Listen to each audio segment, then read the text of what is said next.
Bonjour à toutes et bonjour à tous, on est ravis d'être avec vous aujourd'hui pour une thématique qui est la suivante. La formation coûte mais ne rapporte pas. Je pense que beaucoup de personnes ont entendu parler de cette phrase dans des couloirs, dans chaque entreprise où on a pu aller. Avec moi ce soir pour répondre à cette question, 4 personnes de renom, en tout cas 4 experts du sujet. Je vais vous les présenter directement. On a avec nous Cécilia, bonsoir. Cécilia qui est directrice du développement des talents chez Petit Bateau. Elle a fait un beau parcours chez Bouygues Construction, une expérience chez les parfums Christian Dior, à la direction des talents et la transformation digitale. Cécilia, une question, pourquoi ce sujet est important pour vous ce soir ? Bonsoir Alban, bonsoir à tous. Elle est importante parce que les entreprises investissent dans le développement de leurs collaborateurs, de leurs talents. Et quand on fait un investissement, on a envie d'avoir un retour dessus. Donc forcément, le sujet est de savoir quel retour on attend et comment on le mesure. Excellent, merci beaucoup. Antoine, bonsoir. Bonsoir. Antoine, vous êtes cofondateur et CEO de Microdoing, l'approche qui révolutionne et réinvente le développement des hommes et des organisations. Je vous pose la même question, pourquoi ce sujet est important pour vous ? Il est important parce que quand on parle de retour pour justement une formation, ce qui va être aussi très important et qu'on met un petit peu de côté, c'est le retour sur investissement que l'apprenant va lui-même avoir de cette formation-là. Et quand on se focalise sur l'apprenant, on se focalise intrinsèquement du coup sur le retour sur investissement que l'entreprise peut avoir d'une formation. Parfait, je pense qu'on reviendra dessus également. Karine aussi qui est avec nous. Karine, bonsoir. Vous êtes ancienne responsable formation et directrice retail chez Kidiliz Group. Vous êtes connue notamment pour avoir fondé des académies partout où vous êtes passé, des académies d'entreprise, notamment chez Morgan School, Catimini ou encore Kidiliz, je viens de les citer juste avant. Même question, pourquoi ce sujet est-il important pour vous, Karine ? Oui, donc alors ce sujet est extrêmement important. Pourquoi ? Parce que tout le long de ma carrière dans le retail, un peu plus de 20 ans, j'ai eu malheureusement, j'ai beaucoup entendu cette phrase. Et aujourd'hui, j'aurais envie de dire, la formation certes continue de coûter et enfin commence à rapporter. Super, merci beaucoup. Frédéric, bonsoir. Vous êtes le fondateur et CEO de My Serious Game, un acteur incontournable dans la création de formations digitales sur mesure. Pour vous aussi, je vais vous poser la même question. Pourquoi c'est un sujet qui est important pour vous, la formation qui coûte mais qui ne rapporte pas ? La formation n'a jamais été aussi importante, donc je dirais qu'il ne faudrait pas faire l'économie de la formation en entreprise. Réponse claire, concise. Merci beaucoup à tous les quatre pour ces premiers éléments. Je souhaite signaler aussi qu'on est dans un format hybride. On a des personnes qui sont avec nous, on a un public. Merci à eux d'être avec nous. En ligne également, merci de vous être connectés. N'hésitez pas à réagir, poser des questions dans le chat. On les lira sur la fin de cette session. Donc, on va réserver 10-15 minutes. On pourra prendre 2-3 questions qui seront le plus votées dans le chat, histoire de pouvoir aussi répondre avec nos experts et en profiter de leur présence sur cette thématique. J'enchaîne donc sur une micro-introduction. On aime beaucoup parler de chiffres clés, bien évidemment, dans plein de secteurs, notamment sur la formation. Aujourd'hui, on sait qu'il y a énormément de milliards qui sont dépensés chaque année pour la formation en entreprise. Dans le monde, on parle 330 milliards de dollars, une estimation à 487 milliards de dollars pour 2030. Vous vous rendez compte de ce gap énorme sur ces prochaines années. Pourtant, on se rend compte que la majorité des initiatives en formation, elles ont un impact qui est limité, j'ai envie de dire. C'est partagé par beaucoup d'entreprises et je vous propose que pour la prochaine thématique, la première, qu'on puisse déjà répondre à cette question. On lance le jingle et après on se lance sur la réponse à la première thématique.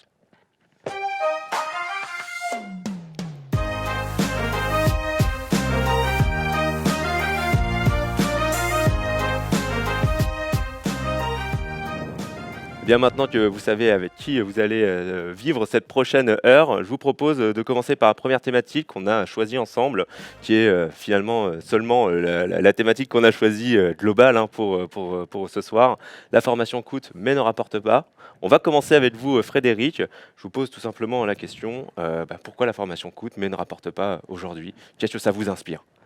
C'est provoque comme titre, il faut l'avouer.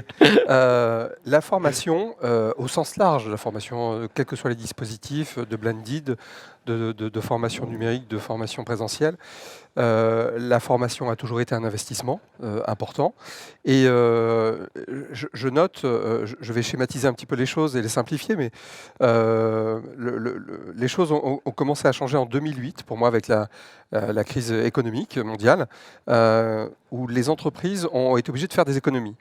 Et là, on vu la formation numérique distancielle comme un moyen de pouvoir réduire les coûts de la formation.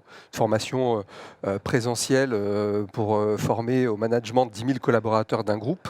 Ce sont des millions d'euros d'investissement, des phases de déploiement très longues. Et finalement, tiens, pour X milliers d'euros, en 3 mois, tous mes managers sont formés. C'est vachement plus économique. Donc il y a eu un espèce d'engouement et une progression vraiment du digital learning dans ces années-là, à partir de 2008, pour des soucis d'économie.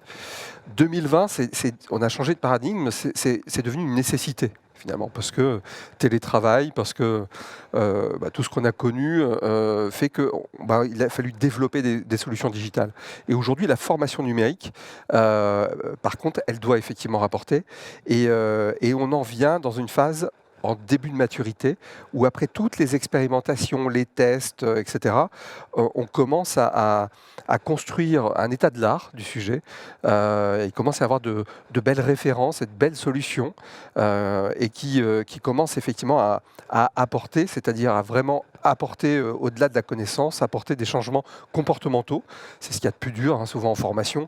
Le savoir peut se passer assez facilement, mais on commence à avoir de vraies solutions sur le savoir-être, sur le savoir-faire. Et ça, c'est une des demandes de savoir-être en particulier, qui est une des demandes les plus importantes aujourd'hui. On parlait en off, juste avant avec Cécilia, de ce côté potentialité, enfin du potentiel des personnes, et donc qui y sont. Et pouvoir accompagner cela, c'est un enjeu majeur aujourd'hui pour l'entreprise. Merci beaucoup Frédéric. Karine, du coup, peut-être qu'il y a des mots qui vous font écho à ce que tu viens de dire Frédéric. On parle de solutions, des choses de l'impact. Est-ce que vous avez des exemples en tête à nous partager ? Alors, avant tout, je voudrais dire que ce n'est pas forcément une phrase provoque, à mon sens. C'est plutôt, effectivement, ça a été pendant très longtemps une vraie phrase, en tout cas répétée assez régulièrement et malheureusement trop souvent. Et il est vrai, là par contre, Frédéric, que je te rejoins sur le fait que l'évolution voilà, de ces derniers mois et de ces dernières années a fait que cette phrase, voilà, finalement, commence à perdre un peu de son sens, même s'il y a toujours le côté ne rapporte pas, où on se doit de toute façon à un moment donné de rendre ce qui nous a été donné, hein, et c'est le cas voilà, quand une entreprise paye aujourd'hui des formations à ses collaborateurs. Néanmoins, voilà, j'aurais envie de rebondir sur la partie soft skills. Puisqu'il est vrai que pendant de longues années, finalement, on a beaucoup parlé de formation autour des soft skills, des hard skills. Hein. Et voilà, et depuis maintenant quelques années, les soft skills, et on le voit hein, dans le recrutement notamment, voilà, on met beaucoup plus en valeur aujourd'hui toutes ces nouvelles compétences. Et donc, oui, on pourrait dire, mais c'est encore plus difficile de savoir si les formations autour des soft skills rapportent.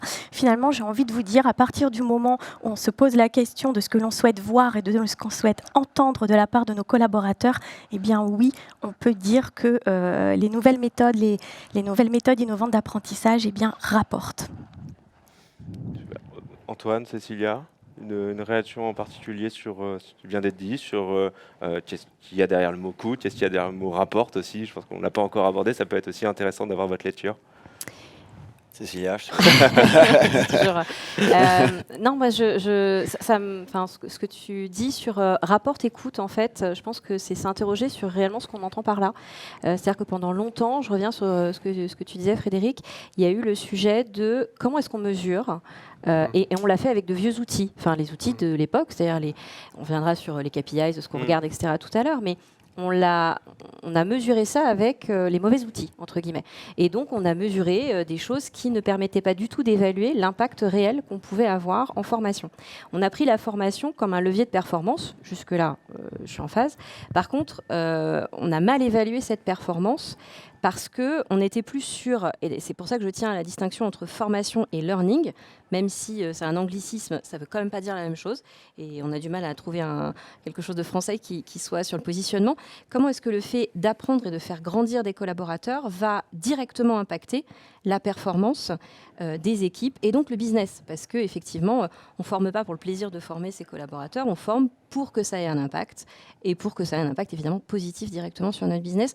Donc le changement de paradigme, il est réel aussi entre 2010 et 2020, mais je pense qu'au-delà de la nécessité, elle est aussi de dire, essayons de donner les bons outils aux collaborateurs qui travaillent sur ces problématiques-là, de manière à effectivement pouvoir développer des potentiels, plus que d'être sur des compétences. Je trouve que le hard, le soft, etc., cette distinction qu'on a longtemps entretenue, elle a aussi mis dans deux mondes un peu ce qui était rationnel, mesurable. On l'a dit tout à l'heure, j'ai passé 10 ans dans une belle entreprise d'ingénieurs. C'était des outils d'ingénieurs. Donc dès que je venais leur parler d'autres choses qui ne se mesuraient pas de la même façon, c'était plus compliqué. Et de mélanger la notion d'évolution et de potentiel, je trouve que ça permet de relisser un petit peu cette notion de performance. Et j'ajouterais justement que, en fait, pour revenir à ce que tu dis, on cherche à évaluer les formations aujourd'hui avec la satisfaction des apprenants. Sauf qu'aujourd'hui, c'est pas parce qu'un apprenant a passé un bon moment qu'il va faire évoluer ses pratiques, qu'il va avoir un impact, il va implémenter ses connaissances en situation de travail, dans la vraie vie, ce qui est en fin de compte peut-être, d'une certaine manière, la mission que doit se donner la formation. Donc tu le disais justement tout à l'heure, on ne se forme pas pour se former, on se forme justement pour performer, pour faire mieux, de manière plus efficiente ou tout simplement de manière plus rapide, de manière plus efficace, plus productive. Ce qui va être du coup être très important là-dedans, c'est comment on va réussir à faire en sorte d'avoir un impact sur les habitudes de travail. Comment on va être capable justement d'accompagner les collaborateurs pour leur donner aussi envie de changer. On ne peut pas les forcer d'une certaine manière. C'est pas fais ci, fais ça. Faut comprendre leur motivation, leur levier. Et le fait de se focaliser justement sur l'apprenant, sur ce qui va le motiver au quotidien ou sur ce qu'il va rechercher d'une formation, plus on va s'intéresser à lui rendre quelque chose de utile, de pratique et qui va changer son travail au quotidien pour lui rendre sa vie d'une certaine manière plus facile, plus le retour sur investissement il va être important. Le mot utile est très important parce qu'une formation qui peut être ultra gamifiée, très sympa, etc., si elle ne m'apporte rien en tant qu'apprenant, je la trouverai nulle et j'irai pas au bout. Donc ça sert à rien parfois de mettre des choses très joyeuses autour, etc. Il y a ce sentiment d'utilité chez chaque collaborateur. C'est encore plus sur des populations de cadres, mais il faut que la formation m'apporte quelque chose. Et encore plus avec le distanciel, c'est-à-dire que là où quand tu mettais des collaborateurs en présentiel et où la question d'utilité était peut-être pas évidente au début, mais venait avec le temps, ils restaient, de toute façon ils étaient là. Là, sur le fait qu'ils puissent décrocher très rapidement, faire autre chose à côté, etc., le distanciel a rendu, je te rejoins, cette notion d'utilité cruciale dès les premières minutes. C'est-à-dire que s'ils ne mesurent pas tout de suite quel va être le bénéfice pour eux, très vite on peut les perdre en fait. Et je pense que ça c'est souvent un des éléments qu'on minimise dans ce qu'on met en avant au tout début en fait d'une formation. On parle de l'objectif pour l'entreprise, etc. Ok, mais moi mon quick win c'est quoi concrètement dans mon quotidien? Qu'est-ce que je vais en tirer? Absolument. Tout à fait. Il y a la partie impact, parce qu'effectivement, quand on parle de rapporter, il y a le terme impact qui est extrêmement important. Et aujourd'hui, pouvoir identifier l'impact qu'a eu justement une formation, ce qui a été mis en place pour l'apprenant, pour son environnement, pour tout ce qui se passe autour de lui, c'est effectivement aujourd'hui, c'est le terme qui se rapproche le plus, à mon sens, de rapporter. Voilà, l'impact que peut avoir une formation globalement sur l'apprenant.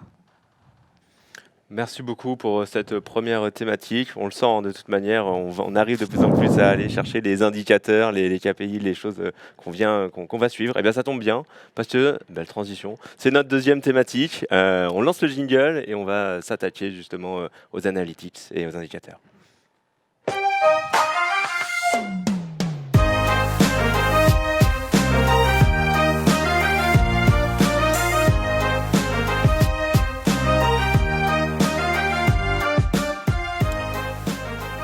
Alors, comme on le disait, thématique numéro 2, qu'est-ce qui fait une formation a de l'impact? Quels sont les indicateurs qu'on vient suivre? Antoine, j'ai envie de commencer avec toi cette fois-ci. Avec plaisir, Alban. Du coup, pour reprendre ta question, qu'est-ce qui fait qu'une formation a de l'impact? Elle a de l'impact si elle a de l'impact pour l'apprenant. Elle a de l'impact si elle a de l'impact justement sur le business. Et le fait d'être focalisé sur cet objectif-là dès le départ, de se dire qu'on va faire évoluer ses pratiques pour être au service justement du business. On va être capable aussi de comprendre ce que l'apprenant a besoin pour pouvoir performer, pour pouvoir avancer d'une certaine manière. On va être capable de décomposer du contenu de formation, de la connaissance, pour faire en sorte que ça lui est le plus utile possible. Pour qu'il puisse faire évoluer son comportement. Ce qui va être très important du coup, ça va être le fait de transposer toutes ces connaissances-là qui vont en formation directement en situation réelle. Ça va être fondamental. Et plus il va être capable d'utiliser ces connaissances dans la vraie vie, plus il va devenir compétent. Mais même compétent aujourd'hui, je dirais que c'est même pas suffisant. Il n'y a même pas un ROI très important. C'est-à-dire qu'on peut avoir un manager qui sait faire une fois ou deux du feedback. On pourra avoir des commerciaux qui savent traiter des objections, pareil, une fois ou deux. Mais le une fois ou deux, être compétent, savoir le faire, c'est pas si impactant que ça en fait. Quand on cherche le ROI, ce qui va être fondamental, c'est comment on va réussir à faire évoluer un comportement de manière durable, comment on va réussir à créer des automatismes, comment on va être capable justement de faire en sorte que ça soit presque naturel en fait chez l'apprenant. Donc le terme technique, c'est on va aller chercher l'automatisme sans effort cognitif. Je vais identifier une situation et je vais être capable d'y répondre d'une manière la plus efficace possible. Et tout ça, ça nécessite de la pratique. Ça nécessite le fait d'expérimenter, ça nécessite le fait de faire des analyses réflexives sur ces pratiques-là. Ça nécessite le fait d'échanger, donc avec un professionnel, avec un expert, mais également en collectif, entre pairs. Et le fait de multiplier un petit peu ces modalités d'apprentissage entre de la pratique, des échanges et des analyses réflexives, ça permet d'initier progressivement cette création d'habitudes. Alors bien sûr, on peut utiliser des techniques, on peut utiliser de la gamification pour aller se mettre au service en fait, du nombre d'actions qui va être généré.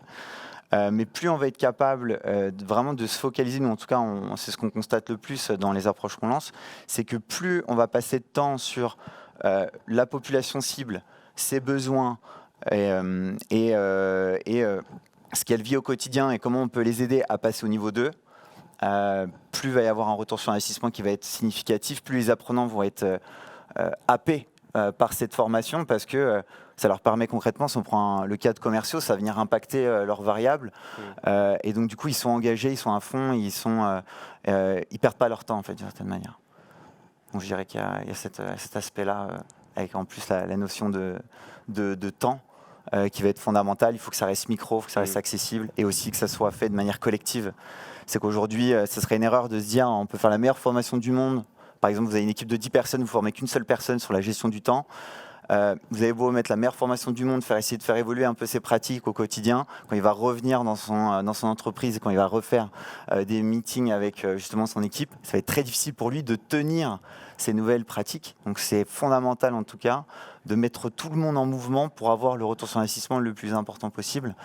Nous, c'est comme ça en tout cas qu'on l'a constaté à force de... ça fait 4 ans qu'on fait de la recherche et développement dessus, donc c'est ça qui nous a permis de voir tout ça. Donc voilà, en tout cas, si je peux répondre à cette problématique. Ouais. C'est parfait. D'ailleurs, je me pose la question, j'ai envie de vous poser la question à vous quatre. Est-ce qu'on peut et est-ce qu'on doit tout mesurer dans la formation ? On peut mesurer bien plus que ce que l'on fait aujourd'hui, où la pratique commune, c'est une plateforme LMS avec donc un score, un temps passé, etc.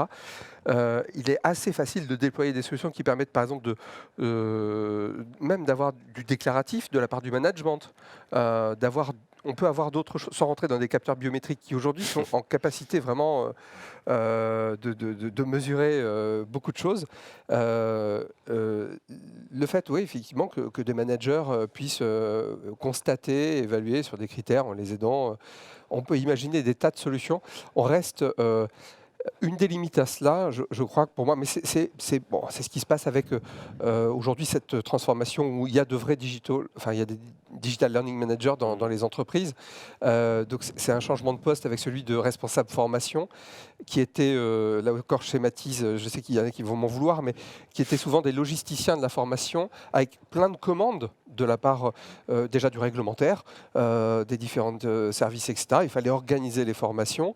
Là, on commence à avoir oui, des gens spécialisés dans la formation numérique et les nouvelles solutions et qui se posent, et beaucoup, et on a la chance d'en connaître heureusement plein, qui se posent énormément de questions sur cette dimension de qualité et accompagnent comment est-ce qu'on suit, comment est-ce qu'on va mesurer, comment on va faire des piqûres de rappel, comment on va suivre dans le temps et surtout, ouais, tu parlais du changement collectif. C'est évident que si on doit changer le management, j'ai plein d'exemples, mais un style de management qui change dans l'entreprise, c'est toutes les strates qui doivent être concernées par cela. Et aujourd'hui, c'est vrai qu'il peut y avoir des résistances et des freins avec la vieille école de la formation. Et puis, c'est ces bonnes questions que se pose le Digital Learning Manager, qui doit pour moi être aussi un poil à gratter et dire, si tu demandes à tes conseillers bancaires maintenant de descendre au guichet, ce qu'ils ne faisaient pas avant, et demande à ton PDG une demi-journée par mois d'être à disposition de ses conseillers. Et l'exemple doit... voilà. Là, on a un changement qui peut s'accompagner parce qu'il y a tout un effort de l'entreprise. On sent que c'est important, hein, le fait qu'il y ait un mouvement collectif. En fait, Antoine le disait, Frédéric, tu l'appuies aussi. Aujourd'hui, c'est terrible de demander à une seule personne. D'ailleurs, j'enfonce une porte ouverte, mais c'est vrai qu'on est obligé d'emmener tout un collectif. Comment on fait justement pour les motiver? C'est une question et qui mériterait aussi sa thématique. Moi, je me posais aussi la question, est-ce qu'on a une méthodologie aujourd'hui pour aller suivre l'impact d'une formation? Si vous avez des étapes à nous recommander, aux gens qui nous écoutent aujourd'hui pour faciliter ce suivi. Je ne sais pas si on peut vraiment parler de méthodologie, mais je voudrais revenir sur, pour y répondre, deux choses qui ont été dites. Je pense qu'effectivement, demander à certains d'être un peu porte-parole de ce qu'ils ont vécu alors que les autres ne l'ont pas vécu, c'est comme, si je fais un parallèle, c'est comme apprendre une langue étrangère à tes managers et leur dire « Ok, allez-y, sauf que les autres ne parlent pas votre langue ». Donc, en fait, ils sont outillés, mais ils ne peuvent rien en faire parce que communiquer, c'est un émetteur, un récepteur, et les récepteurs n'ont pas la capacité de recevoir ce que les autres émettent. Donc, je te rejoins complètement sur la notion de collectif et sur le changement de paradigme dont on parlait tout à l'heure. Il y a quelque chose que tu as dit qui, je pense, synthétise vraiment ça sur les KPIs, puisque c'est à ça qu'on essaie de répondre, sur ce qu'on suit, ce qu'on doit suivre. Je pense qu'on ne doit pas tout suivre ou tout essayer de mesurer. Et notamment, le fait de dire, ça n'est plus le sponsor, le prescripteur, celui qui te demande la formation, qui va te dire les éléments de suivi ou finalement la fameuse question, tu seras content si à la fin de la formation, tes apprenants repartent. Cette question, à chaque fois, elle me laisse complètement quoi? Mais non, en fait, c'est eux, ils seraient contents de repartir avec quoi et de quoi eux ont besoin. Et donc, le questionnement du DLM ou du responsable formation ou du peu importe comment on l'appelle, il est à la fois d'essayer de faire coïncider le besoin du prescripteur, c'est quand même celui qui normalement qui signe les budgets, c'est mieux d'être en alignement avec, mais aussi la pertinence qu'il va y avoir pour les collaborateurs. Et donc de se dire, ok, je suis souvent un peu ce qui est la position du RH global, un peu entre le marteau et l'enclume, et j'essaye de faire coïncider les deux. Et donc sur la méthodo, en tout cas pour revenir sur ta question Alban, je ne sais pas si c'est une méthode, mais en tout cas, systématiquement de penser à interroger les deux pôles, et s'assurer que dans ce que tu vas proposer, il y a un moment donné où tu as un chemin qui, de toute façon, ne satisfera personne à 100%. Enfin, c'est le jeu, il faut juste le dire. Mais par contre, satisfera suffisamment l'un et l'autre pour qu'ils ressortent avec ce fameux sentiment d'avoir atteint l'objectif ou que la formation a permis d'avoir l'impact, comme tu disais, Karine, tout à l'heure, qui était escompté. Donc, c'est peut-être pas des steps, mais en tout cas, c'est de commencer à interroger et de les embarquer en fait du début à la fin. C'est-à-dire, si on arrive juste en disant oh, « on a fait une super formation, vous allez voir, vous en aviez vraiment besoin », tu les embarqueras pas en fait, quelle que soit ta population. Si tu les embarques au début, pareil, dans ta méthodo, comme au début, on a vécu des choses où on n'embarquait pas la DSI. Aujourd'hui, ça nous semble complètement absurde de lancer des trucs sans eux. Il y a une époque où on l'a fait. Aujourd'hui, c'est pas encore suffisamment absurde de ne pas embarquer ceux pour qui tu fais la formation. Donc ce seraient les quelques warnings en termes de méthodo, en tout cas que moi j'essaie de garder à l'esprit. Et moi, ce que je trouve en tout cas excellent dans ce que tu dis, c'est la formation, elle est vraiment en train de changer. Parce qu'en fin de compte, avant, on cherchait juste à former. Et d'un seul coup, quand on entend ton discours, quand on entend notre discours, en fait, on est obligé de mettre en place du change management, de l'écoute. Et nous, on a réalisé, on a fait aussi, on a testé plein de choses, par exemple. Et ce qui a le mieux fonctionné, c'est quand on a, avant de faire un lancement, justement, nous, on vend des parcours de micro-actions à réaliser en situation de travail, qui sont rédigés sous forme de challenge et de défis pour donner envie. Mais ces challenges-là, ils ont du contenu pédagogique et surtout, ils sont validés suite à un focus group qui va être fait sur la direction pour aller capter cet impact business qu'on va venir chercher, le comprendre la vision. Et ensuite, on va faire un focus group sur les utilisateurs eux-mêmes qui vont valider, reformuler c'est justement ces challenges pour que ça leur semble utile, qu'ils ne perdent pas leur temps et que ça correspond à leur situation du quotidien. Et ce que je trouve fondamental, c'est effectivement d'embarquer ces deux populations-là pour en faire tout un collectif justement qu'on arrive à mettre en action. Hyper pertinent. C'est un vrai besoin. Ouais. Oui, je me permettrai de revenir sur quelques petits sujets que nous avons soulignés tous ensemble. Mais la partie mesurable, alors je te rejoins totalement en disant qu'aujourd'hui, oui, on peut globalement tout mesurer. Est-ce qu'il faut tout mesurer? Alors non. Voilà, clairement non. Après, ça va dépendre effectivement de ce que l'on positionne, de ce que l'on construit au départ. Et je dirais que l'exigence, justement, qui est à poser par le directeur de formation, par toutes ces personnes aujourd'hui qui construisent les programmes, eh bien, c'est effectivement dès le départ, de pouvoir établir les KPIs véritables sur lesquels on souhaite effectivement mesurer. Et ils peuvent être qualitatifs, ils peuvent être quantitatifs, en tout cas, peu importe. Mais l'idée, c'est que l'exigence de départ est extrêmement importante. Alors moi, j'ai une petite anecdote pour avoir construit un parcours pour des directeurs régionaux sur 9 mois. Quand j'ai demandé effectivement à mon PDG à ce moment-là quels KPIs il souhaitait voir à l'issue de ce parcours de formation, j'étais très contente de l'entendre me dire « Karine, si demain, on multiplie le nombre de cafés pris à la machine à café, je serai très heureux parce qu'on aura réussi le côté collaboratif. » Voilà. Et tout ça pour dire qu'encore une fois, c'est dès le départ, on pose les choses, on pose les KPIs, quels qu'ils soient, mais arrêtons peut-être aujourd'hui de nous dire que les KPIs, c'est un nombre d'heures, un nombre de personnes, un nombre de thématiques. Allons beaucoup plus loin et soyons créatifs. On peut effectivement imaginer bien plus que ce que propose aujourd'hui la LMS. Il y a eu une mode qui était celle de la LRS et de mesurer bien plus de choses, quelle action, qui fait quoi, comment, etc. Donc effectivement, ça permet de capter beaucoup de choses. Mais bon, c'est un marché qui évolue peu dans ce sens-là. Et puis, trop de données, c'est encore plus de travail pour des gens déjà bien staffés. Et on s'aperçoit que souvent, elles ne sont pas très bien utilisées. Donc je crois que dans les nouvelles solutions, je crois qu'il y aura, dans l'avenir, dans l'évolution de ces solutions, je pense qu'il y aura vraiment de la data visualisation intelligente. Aller chercher et identifier, c'est possible. On l'a fait dans des programmes dans la santé pour les formations aides-soignantes ou des formations infirmières, de manière à aider l'enseignant, le formateur, à bien accompagner, mieux accompagner son groupe en mettant des écarts. Les écarts les plus importants, tiens, c'est sur telle question ou finalement, etc. Donc la data visualisation, c'est aujourd'hui une technologie assez facile. On n'est même pas vraiment en train de parler d'intelligence artificielle. Ça peut être de l'algorithmie assez simple à développer, mais je crois que ça, c'est de manière à faciliter le travail. Et on ne va pas sortir des CSV avec toutes les données, essayer de faire des tris pour voir qu'est-ce qui ressort, etc. On est capable de développer ce genre de choses.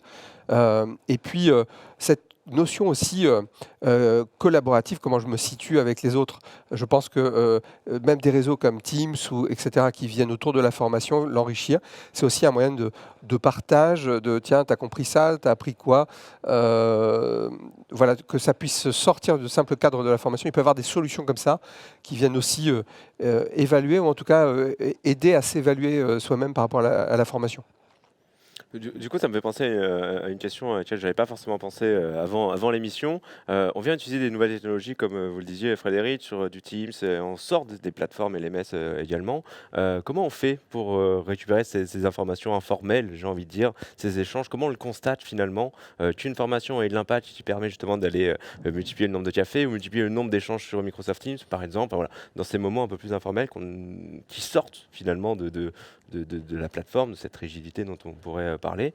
Voilà, ma question c'est celle-ci, comment on va chercher ces informations Stratégie de formation. sur d'autres endroits Ingénierie de formation, stratégie de formation. On ne parle pas d'ingénierie pédagogique, mais la stratégie de formation. C'est, là, je fais un petit coucou à Florence, il nous regarde, etc.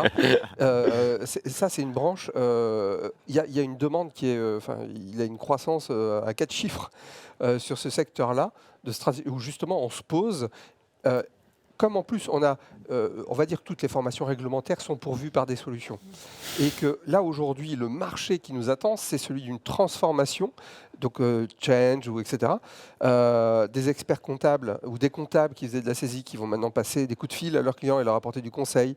Dans l'industrie et la métallurgie avec des imprimantes de fabrication additive ou d'autres dispositifs qui font que les métiers se transforment et se transforment assez vite.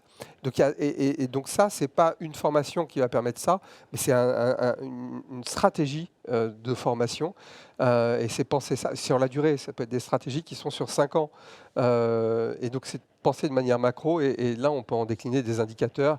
Et après, aller chercher la solution.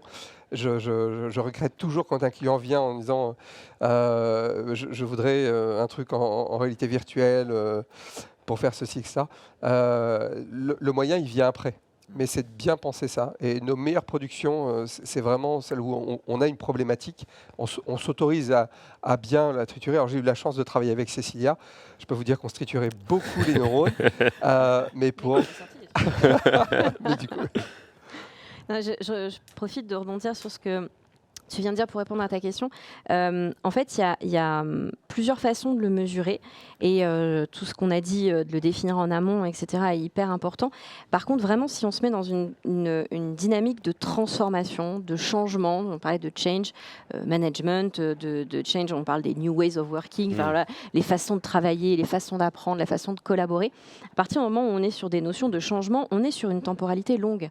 On le sait, toutes les études, 21 jours pour en créer une nouvelle habitude ou en désancrer une, etc. Donc, il faut un temps pour que tout à chacun, on puisse appliquer ces changements avec ce que tu disais, la nécessaire répétition, l'ancrage, etc. dans les pratiques.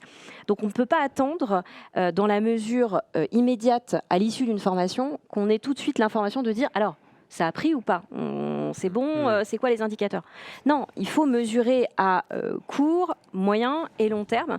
Et pour ça, ça demande forcément d'avoir, comme tu le disais, une stratégie qui te mette dans une vision et te dise « ok, donc on va mettre ça en place, là j'attends ça, et puis ça évolue. » Et on se dit, bah ok, à 3 ans, on attendait ça, c'est pas grave, on l'a pas eu. Par contre, on a eu d'autres trucs qui sont hyper importants. Parce que de toute façon, ce qui se passera dans 1 mois ou dans 3 ans, déjà dans notre industrie, on n'en a pas la moindre idée. Il y a un peu de prospective, mais globalement, il y a quand même une super marge de surprises qui nous attendent.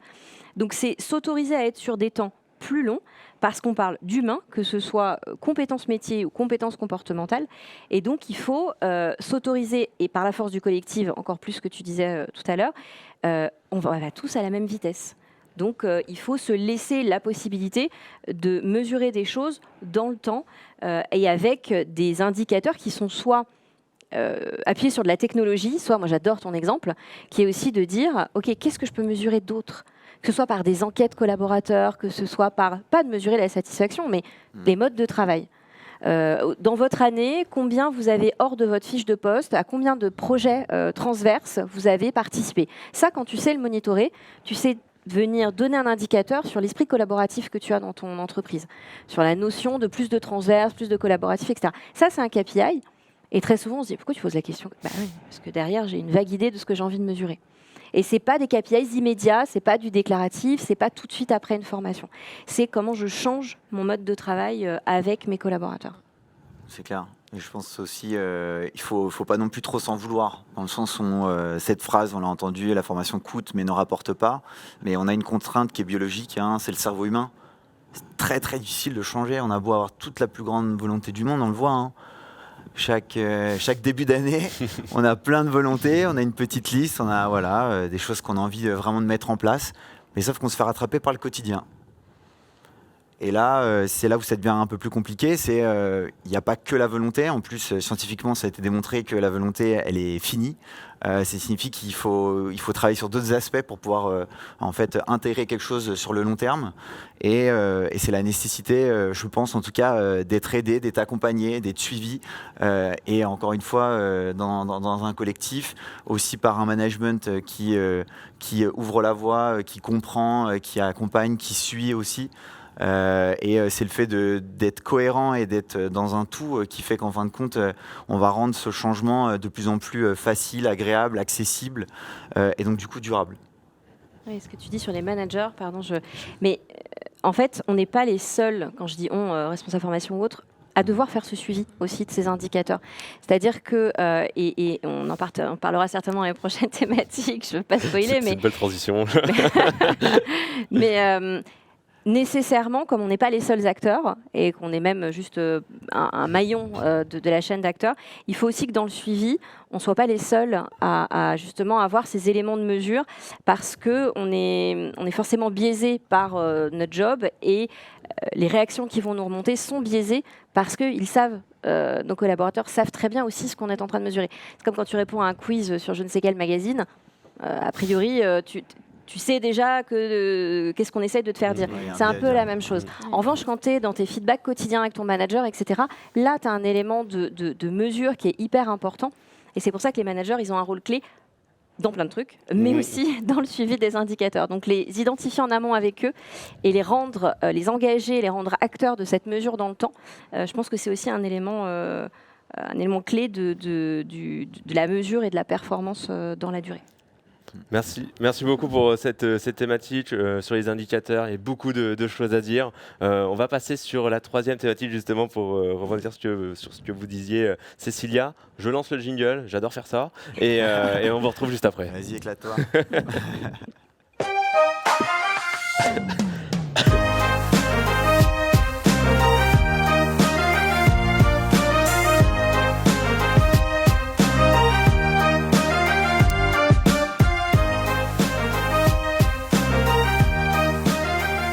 Alors ça y est, c'est reparti. Donc on a vu sur cette première thématique, on a défini ce qui coûtait, ce qui rapportait, voilà, ce qui se cachait derrière ces termes.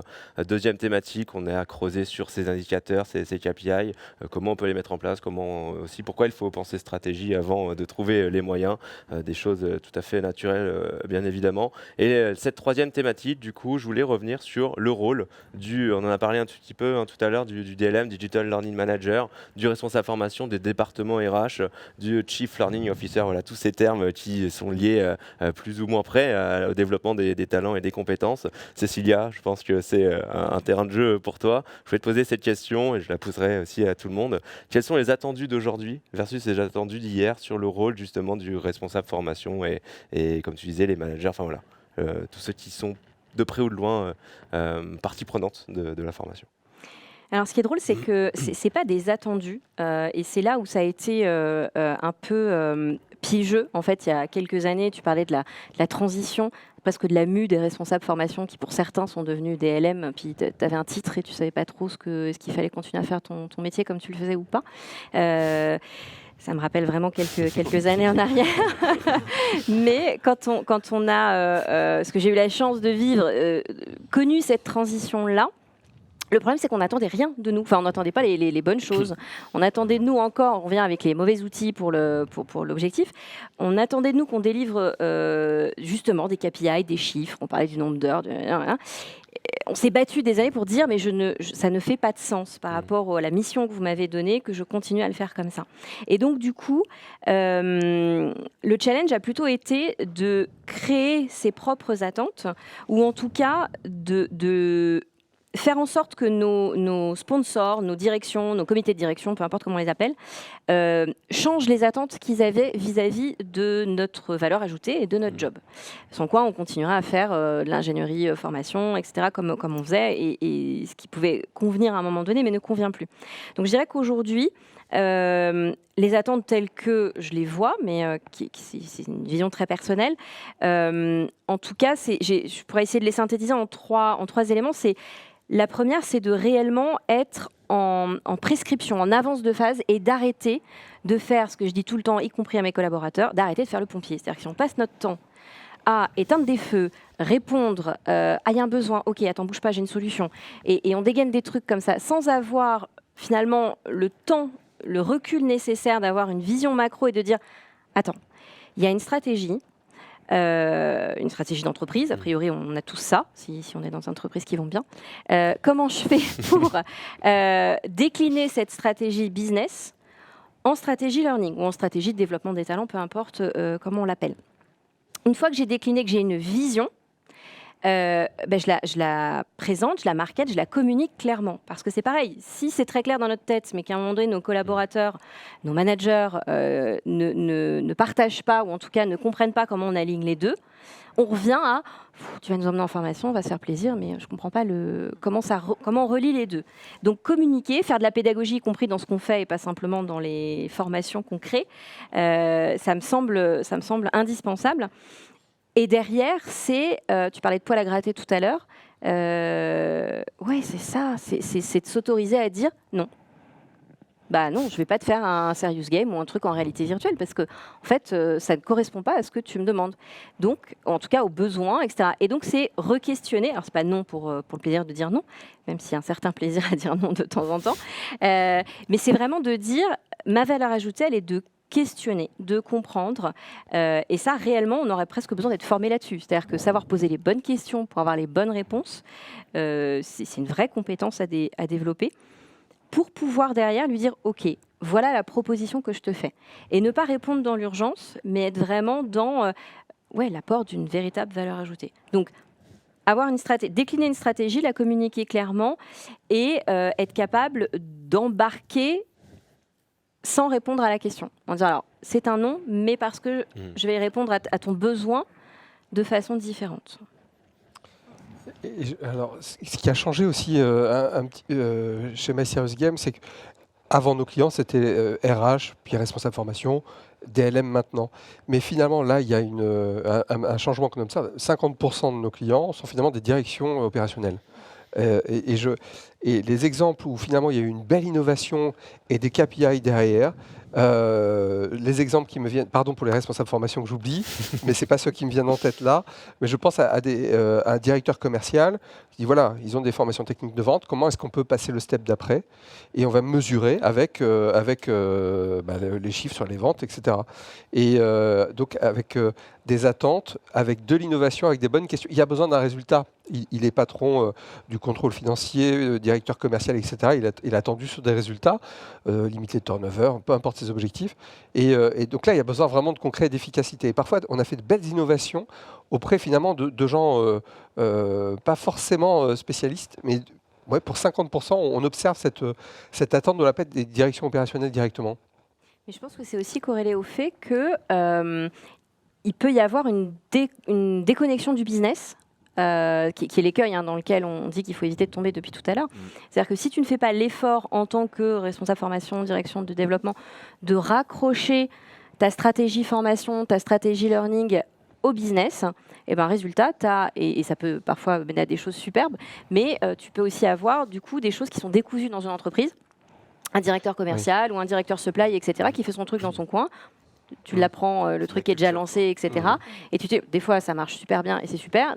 Parfois, il y a déjà des copains qui l'ont fait dans d'autres. Donc, l'optimisation des coûts, on n'en parle même pas. Donc, l'idée est aussi de dire, super si les initiatives ne viennent pas tout le temps de la même personne. Ce que je disais, c'est un collectif, y compris dans ceux qui initient. Par contre, je pense que le point où on va tous se rejoindre, c'est être capable de relier ça aux enjeux business. Et les RH sont globalement pas super bons pour le faire. Disons que je te rejoins totalement et moi je parlerai d'exigence justement du directeur de formation face à tout ce qui peut être mis en place aujourd'hui et d'accorder le droit au directeur de formation d'être exigeant dans le questionnement, dans le fait de justement aller très loin sur deux choses, hein. À la fois sur la direction générale, parce que comme tu le disais très bien tout à l'heure et là où je te rejoins, c'est que globalement avant on était en attente, les directeurs de formation étaient en attente de ce que l'on attendait d'eux. Et ça, effectivement, on sait ce que ça peut donner, parce que évidemment, on ne rejoint pas du tout le côté opérationnel. Et inversement, on pouvait aussi avoir du côté opérationnel. Voilà, j'ai un exemple très frais encore dans ma tête, où voilà, à un moment donné, un directeur commercial me dit « Karine, on a revu tout notre branding. Aujourd'hui, on veut une nouvelle posture premium, donc mets-nous en place une formation technique de vente premium. » Oui, très bien. Là, on pourrait tous répondre, mais bien sûr, j'y vais, je fonce. Sauf que finalement, premium, que signifie premium exactement ? C'est-à-dire à travers ce premium, ce que l'on souhaite voir, ce que l'on souhaite entendre. Et tout ça, ça a été extrêmement difficile. C'est-à-dire que là, Cécilia, je me suis donné le droit de dire non, parce que je n'avais pas les éléments qui allaient me permettre de rendre ce parcours de formation performant. Donc, ça a pris plus de temps, effectivement, puisqu'il y a eu de nouveaux questionnements, il y a eu retravail sur la stratégie en question. Mais au moins, à la fin, on avait effectivement une bonne définition du premium, ce que l'on souhaitait voir et entendre de la part des collaborateurs, et donc les KPIs qui suivaient. Donc tout ça pour dire qu'effectivement, moi j'ai envie de dire que le directeur de formation aujourd'hui, il a le droit d'être exigeant et surtout, il a le droit d'être force de proposition. C'est clair. Non, en tout cas, ce qu'on a constaté, c'est que là où on a eu un engouement, ou en tout cas des KPI ou un retour sur investissement qui a été le plus significatif, c'est à partir du moment où, in fine, on s'est concentré sur justement ce qui va être lié au business, au point de supprimer le mot formation de la communication au préalable quand on balançait sur un collectif donné.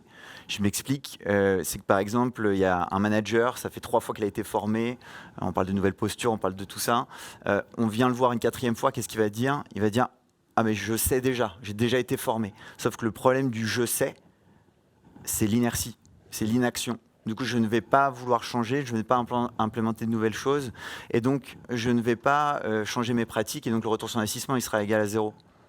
Au même titre que dès lors qu'on va faire quelque chose qui est décorrélé du business, on va avoir des freins, ou en tout cas, on l'a tous entendu en formation, c'est ah mais ça, j'ai pas le temps. En fait, de m'y consacrer, j'ai pas le temps d'y aller. Ça, c'est globalement quand il y a un intérêt qui n'a pas été perçu par l'utilisateur sur ses pratiques au quotidien. Donc c'est pour ça que je me joins à vous sur ça.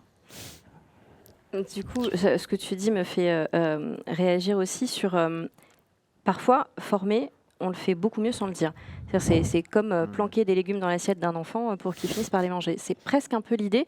Et c'est de ne pas toujours arriver en disant oh, « il y a un super programme de formation, vous allez voir, c'est ça qui va transformer les usages ». Pour donner un peu de concret pour vous et puis pour les gens qui nous écoutent, on peut parfois avoir des demandes qui sont différentes, de prescripteurs différents dans l'entreprise.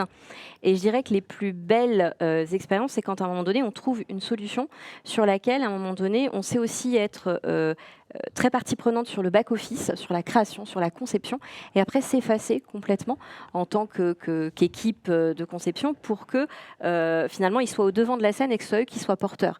Cet exemple-là, c'est des membres de comité de direction, etc., qui ont un besoin typiquement d'être upskillés sur tout ce qui est digital, les compétences digitales, etc. dans l'entreprise. Ça remonte à quelques années, mais je suis sûre que ça peut encore faire écho à pas mal de comités de direction. Et à côté de ça, une population digital native, des jeunes dans l'entreprise, etc., qui, eux, n'ont pas cette problématique-là, mais ont plutôt la problématique de dire comment on les engage à être davantage dans la stratégie, à être davantage partie prenante, un petit peu, sans avoir cette sensation que, de toute façon, vu le nombre de strates hiérarchiques entre eux et les têtes qui décident, l'impact, il est quand même très mesuré. Et en fait, en écoutant ces populations, on revient sur l'écoute, etc., et le côté proactif. À l'époque où j'étais chez Bouygues Construction, et qui reste une très belle réalisation parce que finalement, elle est à la main de ceux qui la font encore vivre aujourd'hui, on a proposé de créer non pas une formation, mais de mettre en place quelque chose qui était un peu hybride, qui était un système de mentoring inversé. et de dire, pour former les membres de direction, on va les mettre en position non sachant. Donc c'est quand tu dis effectivement apprendre à désapprendre, ou se dire, on ne va pas vous former parce que vous savez, mais par contre, on va peut-être vous apporter des choses un peu différentes. Et ne pas nous porter cette posture-là, mais faire porter ça à des tout jeunes collaborateurs de l'entreprise, c'est passé même plutôt super bien. Là où je pense que les mettre en salle avec un super speaker, même un conférencier sur les sujets, on avait déjà essayé, ça avait beaucoup moins bien marché. Donc, rendre possible et s'effacer, parfois, c'est la meilleure façon d'arriver à former sans le dire. Il y a cette dimension collaborative, participative. Là, on fait travailler ça. Il ne faut pas tomber dans l'écueil. La formation, elle apporte aussi du team building, elle apporte aussi un sentiment de groupe dans l'entreprise. Les formations présentielles. Et attention à ne pas perdre ça, parce que c'est très important dans la formation, se sentir dans un groupe, le sentiment d'appartenance, etc. Et à tout digitaliser, on est en train de perdre ça. Donc je crois qu'un des vrais leviers d'innovation dans les années qui viennent, il y a déjà pas mal d'expérimentation, mais cette dimension collaborative, tu l'as fait, tu l'as pensé comme ça dans ta solution, elle est vraiment essentielle, parce qu'on a des choses à s'apporter, on apprend beaucoup avec les autres, contre les autres, pour les autres. Et aujourd'hui, si effectivement on est sur de la formation uniquement e-learning et qu'on efface tout le reste, là, ça sera juste effectivement un coût pour l'entreprise. Ce qui est assez intéressant, je trouve aussi dans le ROI de la formation, c'est oui, on va faire évoluer par exemple les habitudes de travail d'un apprenant, mais il va y avoir aussi un ROI sur la communauté apprenante, sur le fait donc c'est bien de former des talents, mais il faut quand même les garder. Et pour les garder, il faut créer de la cohésion, il faut avoir le même langage, il faut se comprendre, il faut avoir la même culture d'entreprise. Donc c'est les mêmes habitudes de penser, de travailler, d'être compris. Je me sens dans une tribu, on a l'habitude de fonctionner comme ça, je m'y sens bien, j'attire des personnes qui fonctionnent aussi comme ça. Et on le voit, les plus grandes entreprises tech, en tout cas les entreprises qui ont les plus fortes croissances, sont celles qui investissent sur cette culture d'entreprise au quotidien. Et c'est ce qu'on retrouve également, en fait, en tout cas c'est une partie également du ROI en fait. Parce qu'on a tendance à imaginer que c'est que la productivité d'un individu, non, c'est aussi sa capacité à rester, sa capacité à être ambassadeur dans l'entreprise, sa capacité à lui-même parler en bien ou à aller vers de nouveaux marchés ou à fournir de nouvelles idées, d'oser parler, témoigner, donner du feedback. Tout ça aussi, ça fait partie du ROI de la formation. On parlait de KPI tout à l'heure, le coût d'un recrutement, c'est assez facile à mesurer dans une entreprise. Et c'est à peu près, c'est une ineptie de se dire qu'on veut recruter des talents sans mettre en place quelque chose pour les faire grandir. Parce que par définition, un talent, ton job va juste être de le faire grandir en tant qu'entreprise. Donc si on veut les recruter, il faut forcément qu'on ait une offre derrière pour les faire grandir. Sans quoi, à un moment donné, ils vont chercher à grandir ailleurs. Merci beaucoup pour ces éléments. J'aimerais vous poser une dernière question sur cette thématique. Je reviens sur le rôle, comme on l'a ouvert, cette thématique, parce qu'on est passé par plein d'éléments et c'est hyper pertinent. Est-ce qu'il existe aujourd'hui une équipe idéale pour un directeur formation DLM, comme on souhaite l'appeler, dans une entreprise pour justement aligner les attentes des différentes BU dont on parlait tout à l'heure, les attentes des apprenants, qu'ils soient managers, qu'importe.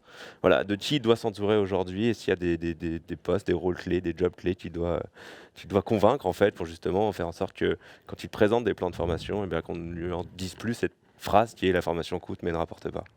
S'il a des alliés, quoi, voilà, c'est simplement. Alors, je dirais que c'est pas une équipe qui doit constituer, c'est plutôt une méthode qu'il doit avoir, avec le plan stratégique, avec la définition des objectifs avec les opérationnels pour vraiment bien lier au business, aux objectifs, donner du sens également pour qu'ils soient engagés dans cette expérience d'apprentissage. Il faut aussi qu'ils soient à l'écoute de ces apprenants d'une certaine manière eux-mêmes, sur de quoi ils ont besoin aujourd'hui pour se sentir bien dans l'entreprise. Ils ont besoin en fait d'être à l'écoute, comme le disait justement Karine, de proposer des choses, d'être proactifs aussi, et non pas uniquement répondre à un besoin. C'est vraiment le creuser, le comprendre et être capable justement de proposer des plans de formation qui soient du coup efficaces et adaptés aussi au profil de chacun. Parce qu'on en parlait aussi, on n'en a pas forcément parlé, mais aujourd'hui on descend de la même formation standard, en tout cas la plupart du temps, à un métier. Or on est tous différents. Il y a des introvertis, il y a des extravertis, on réagit de manière complètement différente face à un exercice. Il y a des personnes qui vont vouloir aller très très vite, il y a des personnes qui vont vouloir aller un peu moins vite. Et ça, on ne le prend pas en considération. En tout cas, on ne l'offre pas. On commence un peu, on parle d'adaptive learning, plus en plus. Et ça, je pense qu'on va vraiment dans le bon sens, parce qu'une formation qui est adaptée au profil de l'individu est une formation qui, donc, va être bien reçue et donc, du coup, va être efficace, va avoir un impact chez l'apprenant, va vraiment lui donner envie. Cette notion aussi d'envie qui est extrêmement importante et qui n'est pas à négliger. Voilà pourquoi je dirais qu'un directeur de la formation, il doit vraiment être curieux, aller voir aussi ce que ses pairs font et structurer en fait une méthode qui va lui permettre in fine de valider un certain nombre d'aspects et augmenter du coup ce retour sur investissement qui est cherché. Surtout ne plus jamais travailler en silo. Voilà. Aujourd'hui, la direction de la formation, mais oui, c'est beaucoup plus large. Et d'ailleurs, on voit dans beaucoup d'entreprises aujourd'hui des nouveaux rôles, alors qui existent depuis un moment déjà dans certaines entreprises, mais qui sont en train de se développer. Je pense aux RRH ou HR Business Partners, qui, à mon sens, ont vraiment un rôle extrêmement important et sur lesquels il faut s'appuyer en tant que directeur de formation, parce que ce sont vraiment des personnes qui, à mon sens, sont à la fois stratégiques, mais aussi très proches des collaborateurs et opérationnels. Donc voilà, en tout cas, j'ai envie de dire, le directeur de formation aujourd'hui, il se doit de créer ses sponsors en interne, il se doit d'être extrêmement ouvert et surtout, comme on disait tout à l'heure, tu disais très bien, d'être proactif, mais surtout force de proposition. Et ça demande effectivement énormément d'ouverture. Mais je rejoins Karine, je pense qu'en fait, il n'y a pas de dream team en soi. Non, mais c'est vrai, souvent on se dit « Ah, j'ai pas l'équipe pour ». Bah non, en fait. Et je pense que de plus en plus, ce qui est vrai, c'est qu'on n'a pas besoin d'être une armada dans l'équipe dev, formation, peu importe comment on est. Par contre, on a besoin de s'inscrire dans un écosystème. C'est-à-dire qu'il y a nous, il y a les RRH, les RH de proximité, peu importe comment on les appelle, il y a la DSI, il y a la DAF, il y a le directeur commercial. Et en fait, à partir du moment où on est capable de tous se dire... on pourrait ne plus exister en fait. Souvent, non mais c'est vrai, souvent on se dit la RSE, le vœu pieux de la RSE, c'est finalement à un moment donné de ne plus avoir à exister parce que tout le monde aura complètement intégré, fait sien, fait dans son propre langage ce qu'on souhaiterait voir incarné au quotidien. C'est un peu pareil sur la notion d'apprendre et donc de formation et de grandir et d'upskilling. C'est-à-dire qu'à partir du moment où on sait s'entourer, on sait faire de chacun de nos collègues, directeurs, collaborateurs, des parties prenante de la stratégie qu'on construit. On n'a pas besoin d'être 50, même dans une multinationale. Aujourd'hui, je suis chez Petit Bateau, c'est 2800 collaborateurs. Chez Bouygues Construction, j'avais 52 000 collaborateurs, 54 sur les moments fastes. La méthodo, c'est la même. L'équipe, aujourd'hui, j'ai un bras droit. Chez Bouygues Construction, j'avais un bras droit. Après, on avait des antennes, on avait des relais, on avait des sponsors, on avait des connecteurs, peu importe comment vous les appelez.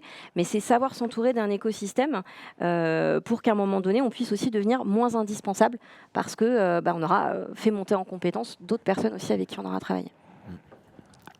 Je devais respecter le temps et on est allé un peu trop loin dans les explications et un peu trop vite. J'ai pas fait mon rôle de maître du temps. Voilà, ça, bravo. Bravo à moi. Du coup, je pense que la session de questions-réponses va passer un peu à l'as à ce moment-là. On va déjà faire la dernière thématique qui va durer 1 minute par intervenant. Et je lance le jingle et on revient dessus très rapidement. C'est vrai que t'adores ça. Hein. Non mais c'est dingue.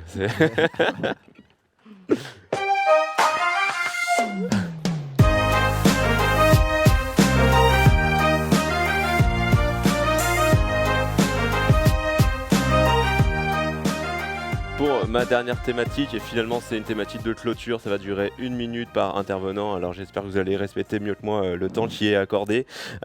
Finalement c'est la partie takeaway comme on aime l'appeler, qu'est-ce que je mets dans mon sac à dos en repartant de cette conférence.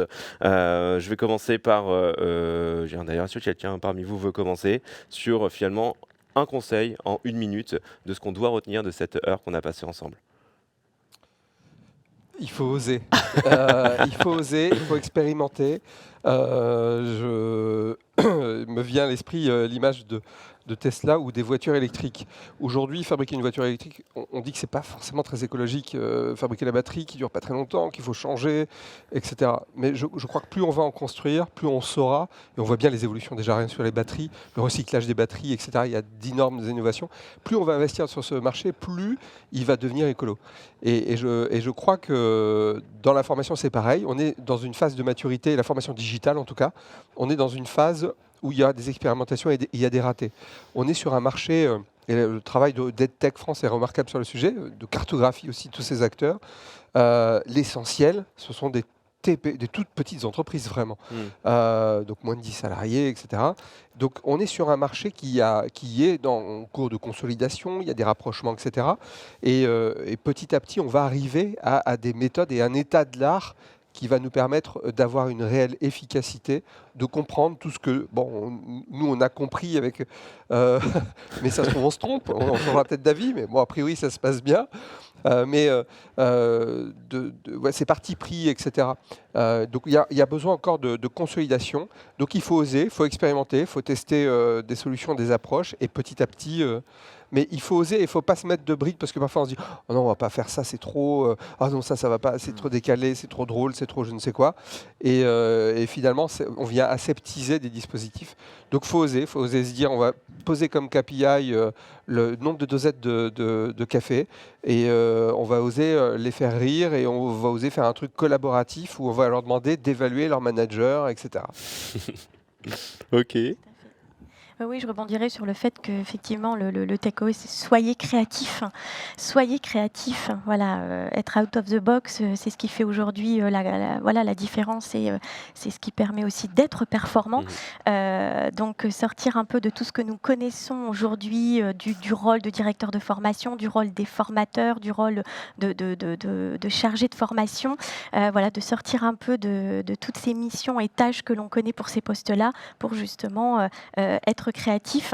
Et j'ai envie de vous dire, moi, ce que j'ai beaucoup apprécié lors de mes dernières années en tant que directrice de formation, c'est que la proactivité, voilà, c'était vraiment mon maître mot.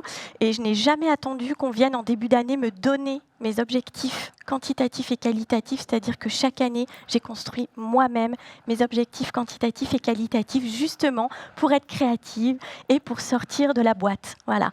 Et autant vous dire que les retours n'ont jamais été aussi bons de la part des collaborateurs qu'à partir du moment où on ne se laisse pas dans une boîte et que l'on n'attend pas finalement que l'on nous demande les choses. Voilà. Oser, être créatif, proactif. Antoine ? Centré sur l'apprenant, centré sur le collectif, essayer vraiment de rendre tout ça en fait d'une certaine manière cohérent. Quand on veut qu'il y ait un retour sur investissement d'une formation, il faut qu'il y ait de l'action, il faut qu'il y ait de la répétition, il faut que ça soit suivi par un expert, il faut que ça soit en collectif, il faut que ça soit motivant, il faut que ce soit moteur, il faut qu'il y ait une direction, il faut qu'il y ait un objectif à atteindre.